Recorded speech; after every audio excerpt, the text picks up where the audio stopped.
नमस्कार दोस्तों, पीतल, तांबे और लोहे की कड़ा कलाई में पहनने की परंपरा सदियों पुराना है और आज भी पुराने बुजुर्ग लोग अपने हाथों में कड़े पहनते हैं।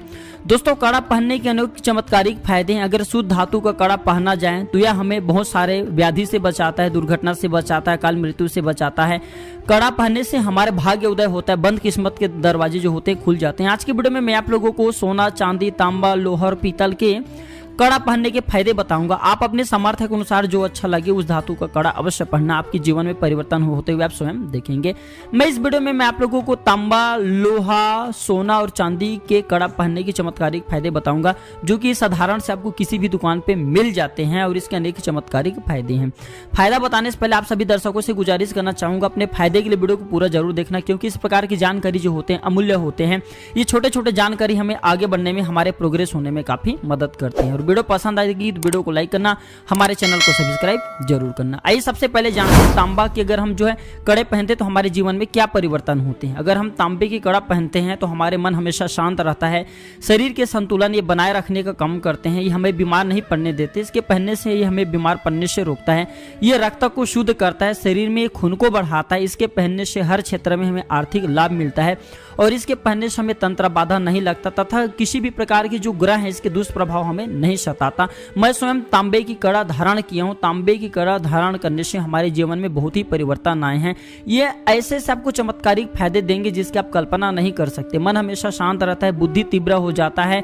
और एक बात आप सभी दर्शकों को बताना चाहूंगा, जो व्यक्ति नपुंसकता जैसे समस्या से परेशान है ऐसे व्यक्ति तांबे की कड़ा अवश्य धारण करें। आइए जानते हैं सोने और चांदी के जो कड़ा होता है ये धारण करते तो हमारे जीवन में क्या परिवर्तन होते हैं।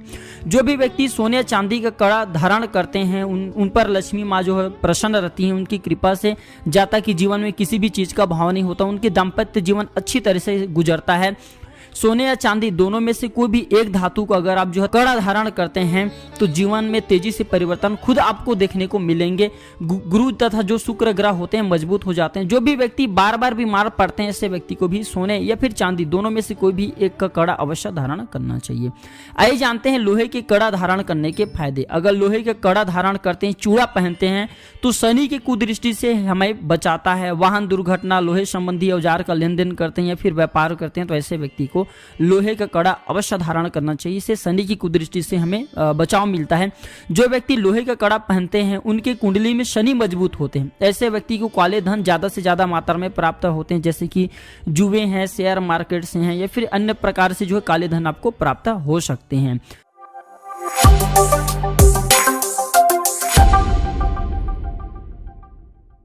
मित्रों, आज की वीडियो में नागफनी से सोना बनाने का प्राचीन तरीका बताऊंगा। नागफनी एक ऐसा पौधा है जो बहुतायत मात्रा में हमारे घरों के आसपास में बहुत ही आसानी से मिल जाते हैं, कहीं पर भी वो देखने को मिल जाते हैं। नागफनी के अंदर बहुत ही ज्यादा चमत्कारी गुण पाया जाता है और प्राचीन समय में नागफनी से लोग सोना एवं चांदी बनाया करते थे। इस वीडियो में मैं आप लोगों को नागफनी से सोना एवं चांदी बनाने का 2 तरीका बताऊंगा।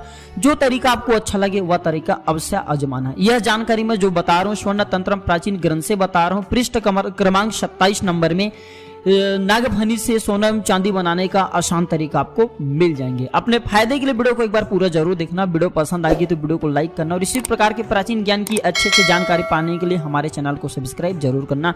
हमारे चैनल में अच्छे जानकारी प्राचीन ज्ञान की सिखाई जाती है ताकि इन जानकारी को अपना करके आप भी अपने किस्मत को बदल सके, भाग्य में परिवर्तन ला सके। सोना चांदी बनाने का पहला तरीका है, प्रयोग नंबर पहला, नागफनी की आपको सर्वप्रथम सूखा लकड़ी लेना है। इस सूखे लकड़ी को आपको जलाना है। अब इसके बाद आपको चाहिए शुद्ध तांबे। तो शुद्ध तांबे को किसी पात्र में डाल करके नागफनी की लकड़ी की आग में जला करके इसे पिघला लेना है, तांबे को यानी कि पिघला लेना है। इसके बाद आपको दूसरा चीज चाहिए, नागफनी की गोंद और लाशा। नागफनी की गोंद और लाशा को जो पिघलाए हुए तांबे हैं उसमें आपको डाल देना है। तो आप देखेंगे कुछ घंटे के बाद ये जो पिघलाए हुए गोंद और लाशें हैं ये सोने में बदल जाते हैं, लेकिन तांबा शुद्ध होना चाहिए। शुद्ध तांबे से आप जो है सोने बना सकती हैं। ये पहला तरीका है। दूसरा तरीका, नागफनी की पंचांग का रस लेना है। इसके पुष्प, फल, तना, जड़ और पत्ती, ये जो पंचांग है इसका आपको रस निकाल लेना है। अच्छी तरह से इसे पीस करके कपड़े में छान करके रस निकाल लीजिए और इसके निकले हुए रस में पिघलाए हुए रांगा को मिलाना है। आप देखेंगे पिघलाए हुए रांगा को इसके रस में मिलाते हैं तो इसके पंचांग के जो रस हैं ये कुबेर की कृपा से चांदी बन जाते हैं। ये 2 तरीका बताए हैं सोना एवं चांदी बनाने का, और ये जानकारी स्वर्ण तंत्र प्राचीन ग्रंथ में आपको बहुत आसानी से मिल जाएंगे। आप भी इसे आजमा करके अपने घर में बहुत आसानी से सोना एवं चांदी का निर्माण कर सकते हैं, लेकिन शुद्ध रांगा और शुद्ध तांबा होना चाहिए, बहुत आसानी से आप बना सकते हैं।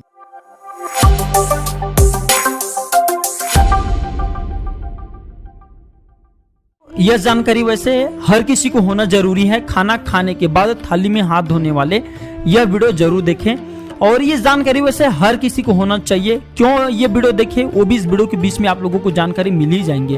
तो कई घरों में ऐसा देखने को मिलता है कि लोग खाना खाने के बाद थाली में हाथ धो लेते हैं, जबकि ऐसा करना बहुत ही गलत होता है। खाना खाने के बाद की जो गलतियां होती हैं ये घर परिवार पर बहुत बड़ा भारी संकट पैदा करते हैं।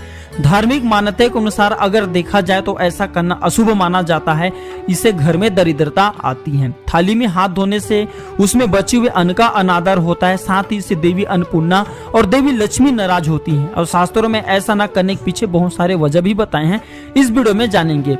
दरअसल ऐसा माना जाता है कि जो यज्ञ होता है इसमें अर्पित की जाने वाले सामग्री देवताओं को भोजन के रूप में प्राप्त होता है, और जो बचे हुए भोजन है अगर आप इसे थाली में धो बैठते हैं, हाथ धो बैठते हैं, तो लिहाजा भोजन जो है देवताओं को प्राप्त होता है, यानी कि ये एक प्रकार के भोजन का हम अपमान बोल सकते हैं। तो इस वीडियो में मैं आप लोगों को यही जानकारी बताऊंगा। जानकारी पसंद आएगी तो वीडियो को लाइक जरूर करना, हमारे चैनल को सब्सक्राइब करना, इस वीडियो को आगे जरूर शेयर करना, क्योंकि बहुत से लोग जो है थाली में हाथ धो बैठते हैं। तो इससे पहले जानते हैं कि भोजन करते समय इन बातों का ध्यान रखें। कौन सी बातों का ध्यान रखना चाहिए? तो हो सके तो भोजन करने से पहले भगवान का हमें जो है ध्यान करना चाहिए, इसके बाद ही हमें भोजन करना चाहिए। हमेशा भोजन जो है बैठ करके जमीन में बैठ करके भोजन करना चाहिए, और भोजन जमीन में बैठ करके करेंगे इसके लिए आप जो है चटाई का इस्तेमाल कर सकते हैं। भोजन हमेशा जमीन में बैठ करके करना चाहिए, लेकिन भोजन को जो है खाली जमीन में नहीं करना चाहिए, चटाई वगैरह जो है बिछा करके ही भोजन करना चाहिए। भोजन करते समय थाली को कभी भी एक हाथ से नहीं पकड़ना चाहिए। ऐसा माना जाता है कि थाली को एक हाथ से पकड़ने से खाना प्रेत योनि में चला जाता है। खाना खाते समय क्रोध और बातचीत नहीं करना चाहिए। इसके अलावा भोजन करते समय अजीब सी जो है हमें आवाज नहीं निकालना चाहिए, और हमारे शास्त्र कहते हैं भोजन करते समय हमें क्रोध का त्याग कर देना चाहिए। भोजन हमेशा शांत मन से करना चाहिए। इस वीडियो में जानते हैं कि भोजन को जो है भोजन करने के बाद जो बचे भोजन होते या फिर खाना खाने के बाद थाली में जो है हाथ क्यों नहीं धोना चाहिए। अगर आपके भोजन बच जाते हैं, आप जो खाने में असमर्थ हो रहे हैं, तो अन्नपूर्णा माँ से क्षमा मांग करके बचे भोजन को पशु को आप जो है दे सकते हैं, या फिर घर के पालतू जानवरों को खिला सकते हैं। भोजन भरे थाली में हाथ नहीं धोना चाहिए। क्यों नहीं धोना चाहिए? इससे क्षुधा देवी अन्नपूर्णा माँ का अपमान होता है, माँ लक्ष्मी नाराज होती है, जिससे माँ लक्ष्मी नाराज हो जाए, क्योंकि अन्न की देवी लक्ष्मी कही जाती हैं, और जो है आप जो है थाली में जो है हाथ धो रहे हैं तो अन्न का अपमान हो रहा है। इससे माँ लक्ष्मी नाराज होती हैं, आपके जीवन से रूठ जाती हैं, और आगे चल करके आपको बहुत सारी कठिनाइयों का सामना करना पड़ सकता है। इसलिए इस बात का विशेष ध्यान रखें।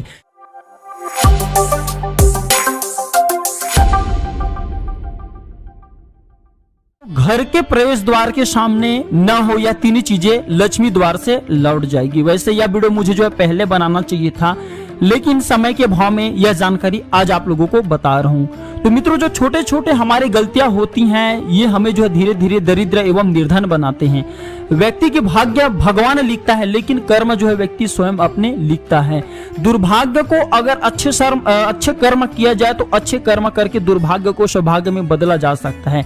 लक्ष्मी हमेशा रात्रिकालीन में घर में प्रवेश करती हैं, लेकिन घर के द्वार पर इन चीजों को होने की वजह से या फिर ये चीज अगर घर में रहती हैं तो माँ लक्ष्मी जो है लौट जाती हैं। अगर मुख्य द्वार पर ये चीजें आपके घर में हो तो ये चीजें घर के मुख्य द्वार पर कदापि हमें नहीं रखना चाहिए। इससे माँ लक्ष्मी जो है नाराज होती हैं, रुष्टा हो जाती हैं। ऐसी कौन सी चीजें हैं जिसे हमें अपने घर के मुख्य द्वार पर नहीं रखना चाहिए, जिससे हम जो दरिद्र हो जाते हैं, माँ लक्ष्मी लौट जाती है। इस वीडियो में मैं आप लोगों को सारी जानकारी विस्तार से बताऊंगा। इस वीडियो को अपने फायदे के लिए पूरा जरूर देखना। यह जानकारी कैसा लगे हमें कमेंट सेक्शन में जरूर बताना, और इसे अपने दोस्तों यारों में आगे जरूर शेयर करना ताकि उन्हें भी यह जानकारी प्राप्त हो। पहला चीज है घर के मुख्य द्वार को हमेशा साफ एवं पवित्र रखना चाहिए। घर के मुख्य द्वार पर गंदे कूड़े कचरे नहीं रखना चाहिए, फूटा टूटा सामान नहीं रखना चाहिए। अगर आप अपने घर के सामने में फूटा टूटा वस्तु रखते हैं, सामान रखते हैं, गंदे कूड़े कचरे रखते हैं, तो ये देख करके लक्ष्मी वापस लौट जाती हैं, क्योंकि जो माता लक्ष्मी है ये पवित्र स्थान पे निवास करते हैं, पवित्र स्थान पर ये बसती हैं।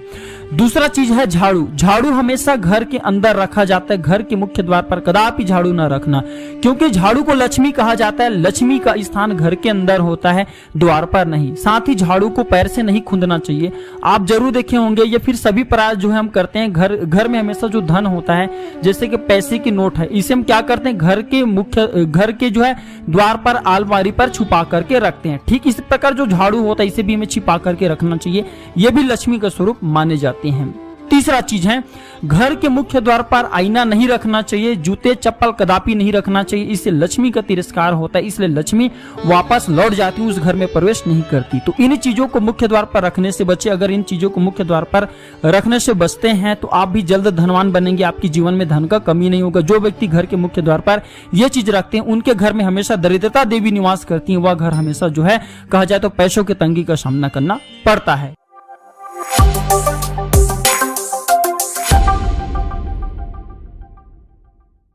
नहाने के पानी में डाल दे यह चीज, जन्मों की गरीबी दरिद्रता तथा परेशानी समाप्त हो जाएगी। मित्रों, जल को बहुत ही पवित्र माना जाता है, शुद्ध अमृत के समान माना जाता है। अमृत से भी उच्च स्थान जल का होता है।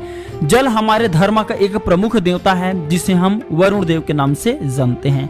तो नहाने के पानी में ऐसी कौन सी चीज है जिसे डालने से हमारी गरीबी मिटेंगी, हमारे निर्धनता मिटेंगी, हमारे बीमारी समाप्त हो जाएंगे तथा किसी भी प्रकार के ग्रह दोष के जो बाधा है वो भी समाप्त हो जाएंगे। यह जानकारी मैं आप लोगों को इस वीडियो में बताने वाला हूं। 2 से 2.5 मिनट का बनने वाली है वीडियो। अपने फायदे के लिए वीडियो को पूरा जरूर देखना। और हाँ, यह जानकारी कैसा लगे हमें कमेंट सेक्शन में जरूर बताना। कोई भी मन में क्वेश्चन है, डाउट है तो कमेंट बॉक्स में जरूर पूछें। ऑनलाइन आने पर हमारे द्वारा या हमारी टीम के द्वारा बिल्कुल ही आपकी मदद की जाएगी। तो शास्त्रों के माने तो पहला चीज है हींग। जी हाँ मित्रों, अगर कोई भी व्यक्ति नहाने के पानी में हींग डाल करके स्नान करते हैं तो यह ग्रह दोष, भूत प्रेत की व्याधा को दूर करने के लिए इसे उत्तम औषधि माना जाता है। ये शनि एवं राहु जैसे जो निज ग्रह हैं, इसके कुप्रभाव से भी हमें बचाता है, कुप्रभाव को समाप्त करता है। जिन्हें शनि सती अड़हिया या भूत प्रेत व्याधा सताती हैं, ऐसे व्यक्ति हींग डाल करके अवश्य स्नान करे। और हाँ, इस उपाय से आकस्मिक उन्नति भी होता है। और डाल करके जो है पानी में स्नान करते हींग को, तो आप खुद देखना आपके जीवन में प्रगति आना शुरू हो जाते हैं। दूसरा चीज है लौंग। जी हाँ मित्रों, ऐसा माना जाता है कि 7 अगर फूल वाला लौंग डाल करके नहाने के पानी में शनिवार या फिर मंगलवार के दिन स्नान करे तो भयंकर से भयंकर शनि पीड़ा शांत हो जाता है, एवं जो भी कार्य है उसमें आपको तरक्की मिलेंगी। जीवन में जो भी आप कार्य करें जिसमें आपको तरक्की नहीं मिल पा रहे, बाधा मिल रहे हैं, वह कार्य आपके पूर्ण नहीं हो रहे, किसी न किसी प्रकार की परेशानी आ रहे हो, सारे परेशानी स्वतः इस उपाय को करने के बाद समाप्त हो जाते हैं। तीसरा है तुलसी की मिट्टी। जी हाँ, तुलसी पवित्र देवी हैं या भगवान कृष्ण की पत्नी हैं और इसे माता की दर्जा हिंदू धर्म में देते हैं। इस नाते अगर पवित्र मन से धन की कामना करके तुलसी की 5 पत्ते नहाने के पानी में या फिर स्नान करने के पानी में डाल करके स्नान किया जाए तो आकस्मिक धन की प्राप्ति होता है, कुंडली में धन योग बनता है, क्योंकि तुलसी को भी लक्ष्मी स्वरूप माना जाता है। चौथा चीज है बरगद। जी हाँ मित्रों, बरगद, पीपल, गुलर, मदार एवं कनेर, ये पौधे के दूध डाल करके, ये जो 5 पौधे इसके दूध डाल करके नहाने के पानी में अगर आप इसके दूध डालते हैं और अगर स्नान करते हैं तो बड़ी से बड़े परेशानी, ग्रह दोष, पितृ दोष एवं अन्य प्रकार के जो दोष होते हैं समाप्त हो जाते हैं। तथा पीपल से हमें लक्ष्मी की प्राप्ति होता है, बरगद के दूध से शिव की प्राप्ति होता है, कनेर के दूध से स्नान करने से माँ दुर्गा की कृपा प्राप्त होता है, और गुलर से 9 देवियों का कृपा प्राप्त एवं मदार से भगवान गणेश जी की कृपा प्राप्त होता है। इससे हमें जो है काफी हमें तरक्की मिलता है। अगर हम इसे बरगद, पीपल, गुलर, मदार और कनेर का दूध डाल करके स्नान करते हैं तो सभी प्रकार के ग्रहों की पीड़ा, किसी भी प्रकार के जो दोष हैं वह समाप्त हो जाते हैं। तो आशा करता हूं कि यह जानकारी आप सभी दर्शकों को जरूर पसंद आया होगा। प्राचीन ज्ञान की यह जानकारी अच्छी लगी होगी तो इस वीडियो को लाइक करें, अपने दोस्तों यारों में शेयर करें ताकि उन्हें भी यह जानकारी प्राप्त हो। वीडियो देखने के लिए धन्यवाद। नमस्कार।